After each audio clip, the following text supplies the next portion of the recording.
1000 تمہاری ایک ہماری سب پہ بھاری. جاؤ اس سوال کا جواب دو. حضرت علی نے 24 سال نمازیں پڑھی ہیں اللہ کے نبی کی وفات کے بعد. کتنے سال بولیے بھائی کتنے؟ 24 اور 33 57. نبی علیہ الصلوۃ والسلام فوت ہوئے عمر 33 سال. 24 سال نمازیں پڑھی ہیں.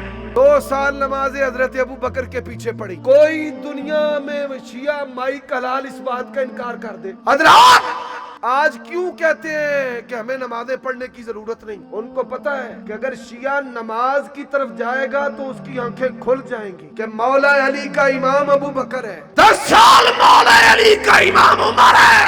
12 سال مولا علی کا امام عثمان ہے. دنیا میں مجھے ایسا محبت کرنے والا دکھاؤ جو محبت کا دعویٰ بھی کرتا ہو اور اپنے محبوب کے امام کی عزت بھی نہ کرتا ہو.